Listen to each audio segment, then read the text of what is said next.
यीशु मसीह के जलाली और बाबरकत नाम में जरमाया टीवी देखने वालों को पास्टर आफ्ताब रहमत का सलाम। और आप जानते हैं हम हमेशा आपके लिए लेकर आते हैं जरमाया टीवी पर प्रोग्राम इनकाउंटर।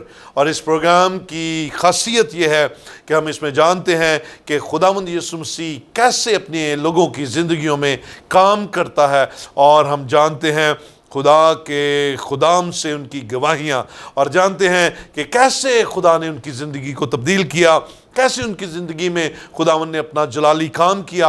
और हमने बाइबल मुकद्दस में बहुत सारी ऐसी बातें जानी कि कैसे खुदावन ने अपने खुदाम को चुना।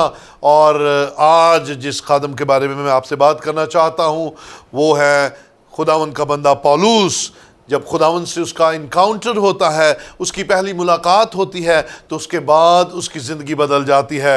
वो यीशु मसीह से मुलाकात से पहले कुछ और था, लेकिन यीशु मसीह से मुलाकात के बाद उसकी ज़िंदगी बदल गई और वो तब्दील हो गया। मेरे अजीज़ों, आप जानते हैं इनकाउंटर प्रोग्राम में हम हमेशा नए खादमों, नए प्रोग्राम के साथ तशरीफ़ लाते हैं। सो आज हमारे साथ जो खुदा का अजीम खादम मौजूद है, उसका ताल्लुक़ लाहौर से है और उनका नाम है जनाब पास्टर आसफ अगस्तीन साहब। और खुदावन अपने बंदा को अपने खेत में ज़बरदस्त इस्तेमाल कर रहा है। इनकी मिनिस्ट्री का नाम जैम है। जैम सिर्फ उसका मुखफ़फ़ है, लेकिन इसकी एब्रीवेशन हम जानेंगे कि ये जैम से बनता क्या है। सो मेरे अजीज़ों, ये जैम खाने वाला नहीं है, ये आपकी ब्रेड को मज़ेदार करने वाला जैम नहीं है, ये खिदमत को मज़ेदार करने वाला जैम है। हालेलुया, खुदावन की तारीफ़ हो। सो वक्त को ज़ाया किए बगैर हम अपने गेस्ट को वेलकम करेंगे। जनाब पास्टर आसफ अगस्तीन साहब, हम आपको प्रोग्राम इनकाउंटर में वेलकम करते हैं। थैंक यू जी, खुदावंद आपको बरकत दे। God bless you, God bless you.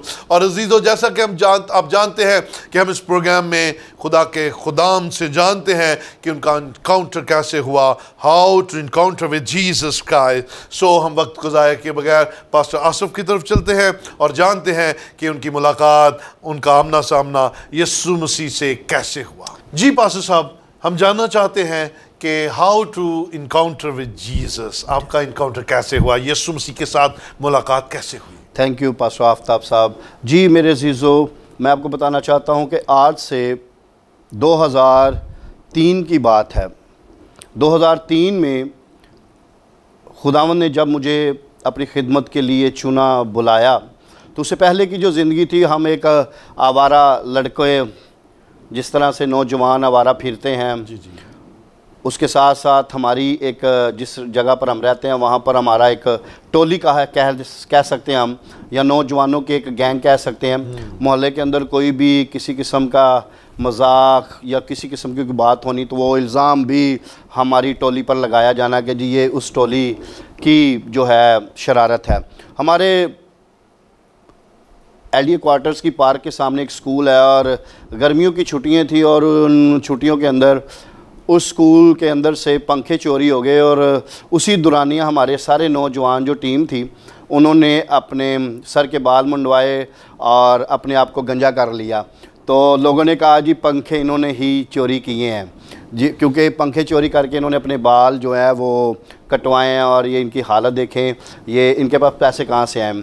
तो उस वजह से काफ़ी इंसल्ट हमें बड़ी महसूस हुई। लेकिन उस दौरान एलडीए क्वार्टर्स के अंदर पास्टर जमील नासर खिदमत कर रहे थे और हर रोज़ वो हमें विज़िट करते नौजवानों को, और हम एक दुकान के अंदर बैठकर फ़िल्में देखते, और वो एक वीडियो की दुकान थी और आप जानते हैं कि उस वक़्त वीडियो कैसेट चलती थी और हम सारे नौजवान उस दुकान के अंदर बैठकर फ़िल्म देख रहे थे। और आज भी मुझे याद है कि हम एक बड़ी ज़बरदस्त एक्शन मूवी देख रहे थे और डॉक्टर साहब आते हैं और आकर हमें अंजील की खुशखबरी देते हैं।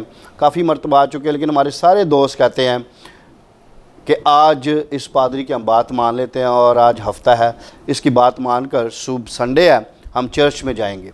तो हम जब चर्च में जाते हैं और वहाँ पर खुदा के खादम ने जब कलाम सुनाया कि अपनी खुदी का इनकार कर और सलीब उठा, तो हम में से बहुत सारे जो हमारी टीम के नौजवान थे उन्होंने मसीह को कबूल किया और उस टोली के अंदर मैं भी शामिल था और मैंने मसीह को कबूल किया, अपना नाजात दहिंदा माना और 2004 में मैंने बपतिस्मा लिया और मैंने यीशु मसीह को अपनी ज़िंदगी के अंदर शख्सी तौर पर निजात दहिंदा कबूल किया। और फिर आहिस्ता आहिस्ता मेरी चर्च के अंदर खिदमत डॉक्टर साहब की वजह से स्टार्ट हुई और मुझे डीकन मखसूस किया गया, और खुदावन ने मुझे सबसे पहले जो खिदमत दी और जूती उठाने से मेरी खिदमत का आगाज़ हुआ और शुरुआत हुई। आहिस्ता आहिस्ता खुदा मुझे खिदमत के अंदर बढ़ाता आया। मेरे अज़ीज़ों, मैं एक और बात बड़ी ज़रूरी आपको बताना चाहता हूँ। खिदमत और गवाही के अंदर आपकी फैमिली का भी बड़ा रोल होता है, लेकिन मेरी फैमिली, मेरा ख़ानदान, मेरे ख़ानदान में से उस वक्त 2003 की बात कर रहा हूँ, कोई ख़ानदान का फ़र्द मसीह के अंदर नहीं था। एक रवायती मसीही, एक नामी मसीही, बड़े दिन यानी क्रिसमस के दिन हम लोग चर्च जाते, मेरे फैमिली के लोग चर्च जाते, सिर्फ़ क्रिसमस के दिन हम सारी फैमिली चर्च में जाते।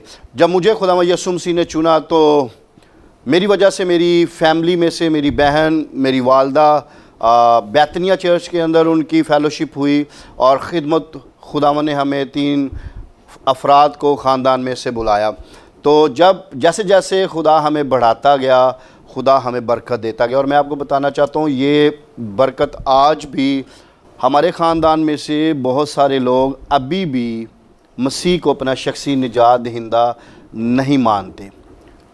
उसकी वजह वो मसीह से दूर हैं, और फिर उनकी जो ज़िंदगी है वो मसीह से बड़ी दूर है, और वो हमसे भी दूर हो चुके हैं। तो इसलिए वो ना कोई उनके पास मसीह लेकर जाता है और ना वो मसीह के पास आते हैं। और अब उनकी जो ज़िंदगी है वो दरबारों पर, उनकी ऐसी महफ़िलों के अंदर है कि जो मौत की तरफ लेकर जाती है। लेकिन मैं आपको बताना चाहता हूँ, मसीह ने जब से मुझे अपने ख़ानदान के अंदर लेकर आया, मेरा ख़ानदान ने मसीह को कबूल किया, और मसीह को कबूल करने से हम आगे बढ़े। खुदावन ने हमें प्रॉस्पर किया, बरकत दी। हमारे ख़ानदान में से किसी शख्स की शादी होती और उसकी औलाद पैदा होती, उस शादी में से हर एक ख़ानदान की एक औलाद मरती थी। कर्स था, एक ऐसी कर्स था कि एक ख़ानदान की एक औलाद मरती थी। लेकिन जब से मेरी माँ या मैं या मेरी बहन हम खिदमत के अंदर आए, ना मेरी बहन की कोई औलाद मरी, ना मेरी औलाद मरी। ये खुदा की मोहब्बत है, ये खुदा का वादा है, और ये खुदा का प्यार है कि हमने उसको कबूल किया है। उसने हमारी ज़िम्मेदारी ली है, उसने अपनी प्रोटेक्शन में, अपनी सलामती में, अपनी कवच में हमें रखा है, और आज तक हमारी औलादों पर वो कर्ज नहीं आया जो हमारे अबाओ अजदाद की वजह से आ रहा था। Hallelujah, praise the Lord.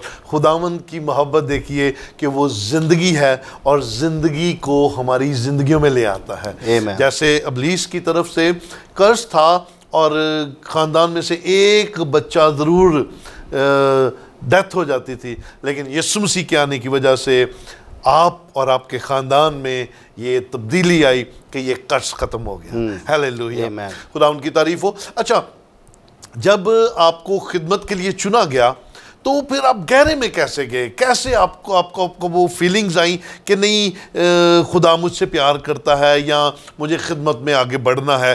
वो पॉइंट, वो लम्हा जो था जब आप गहरे में यीशु मसीह के साथ गहरे में गए, उसके बारे में हमें बताइए। जी, थैंक यू पास्टर आफ्ताब साहब। ये वैसे सवाल बड़ा ज़बरदस्त है, और मैं बताना चाहता हूँ गहरे में जाने का जो मतलब है मेरी ज़िंदगी के अंदर, उसमें 2 लोगों का बड़ा रोल है। उसमें एक मेरे उस्ताद मोहतरम पादरी जमील नासर, डॉक्टर जमील नासर साहब का बड़ा रोल है, क्योंकि वो अक्सर औक़ात हमें समझाते, अक्सर औक़ात वो सुबह सवेरे सर्दी में आते और हमारे घरों के नोक डोर होते और हमें लेके जाते, हमारे साथ बातचीत करते, कलाम सुनाते, कलाम सिखाते, अपने साथ बिठाते, और कई मरतबा हम उनके साथ आउटडोर आउटरीच के लिए भी जाते।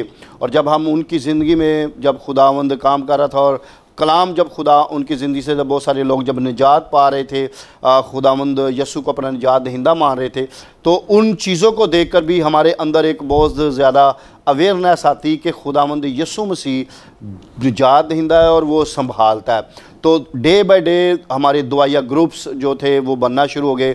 हमने चर्च में जाना और हमने एलडीए क्वार्टर्स में दुआएं करनी, दुआई मीटिंग्स के अंदर जाना। आहिस्ता आहिस्ता खुदा हमें गहरे तौर पर हमें सिखाता रहा, मिलाता रहा, बताता रहा। और प्रोफेटिकली तौर पर खुदावंद ने मुझसे जब कलाम किया तो ये 2018 की बात है। 2018 में खुदावंद ने मुझे प्रोफेटिकली तौर पर चुना और खुदावंद ने कहा कि अब मैं चाहता हूँ कि तू जाकर वो काम कर जो शागिर्दों ने किया। तू जाकर मछेरा बन और मछलियों को तूने पकड़ना है। और खुदावंद से मैंने कहा मेरे पास जॉब है, मेरे पास कुछ नहीं है, तो खुदावंद कैसे मैं तेरी खिदमत कर सकता हूँ। मैं अभी पूरी तरह से अपनी तालीम को हासिल नहीं कर पाया, मैं पूरी तरह से तैयार नहीं हूँ। तो खुदावंद यीशु ने कहा जब मैं तुझे तैयार कर रहा हूँ तो तू फ़िक्र ना कर, मैं तेरे साथ हूँ। तो फिर मेरी मिसेज़ ने कहा कि खुदावंद आपसे कलाम कर रहा है। तो हमने आउटरीच पर काम किया, साथ साथ मैं रहमा बाइबल कॉलेज में मैंने एडमिशन लिया और मैंने वहाँ से अपनी तालीम का आगाज़ किया। तो सेकंड ईयर तक मैं वहाँ पढ़ा और उसके बाद फिर मैंने फेथोलॉजिकल सेमिनरी से मैंने BTH की डिग्री को लिया। तो सिर्फ़ आपको बताना चाहता हूँ कि खुदा इस्तेमाल करता है। और जब खुदावन ने हमें इस्तेमाल किया और खुदावन ने फिर मेरी जब शादी की, उस शादी की वजह से खुदावन ने मुझे बड़ी खूबसूरत वफ़ादार वाइफ दी, वो भी प्यार करने वाली और खुदा से दुआ करने वाली, खुदा से डरने वाली मुझे हम साथी जब दिया है तो उसने भी मेरी खिदमत के अंदर कदम बा कदम मेरी, जैसे मेरी माँ मेरी बहन मेरे साथ थी, उसी तरह मेरी बीवी ने मेरा साथ दिया और आज तक खुदा हमें साथ लेकर आ रहा है और हम खिदमत कर रहे हैं, खिदमत में बढ़ रहे हैं। आमीन आमीन, प्रेज द लॉर्ड। खुदावन की तारीफ हो। ज़बरदस्त गवाही आपने सुनी। याद रखिए मुख्तलिफ तरीक़ों से हम यीशु मसीह की पहचान में बढ़ते हैं। सो आपने देखा पास्टर आसिफ साहब यीशु मसीह की पहचान में अपने उस्ताद की वजह से बढ़े, उनकी रफ़ाकत की वजह से बढ़े, उनके साथ वक्त गुजारने की वजह से बढ़े। और एक वक्त आया कि यीशु मसीह अपने बंदे पर ज़ाहिर हुआ और खुदावंद ने उन्हें अपने काम के लिए चुना। सो अज़ीज़ों, आप भी जो इस वक्त अपने उस्तादों के साथ वक्त गुजार रहे हैं और वो जो उस्ताद हैं वो याद रखें आपका इम्पैक्ट पड़ेगा तो यीशु मसीह आपके शागिर्दों में से नज़र आएगा। सो अपने आप को संभाले रखिए, बरकत के लिए तैयार रहिए और खुदा आपको वक्त पर सरफराज करेगा। हालेलुया। अभी हम सुन रहे थे ज़बरदस्त गवाही। सो अब वक्त है एक ब्रेक का। देखते रहिए जरमाया टीवी।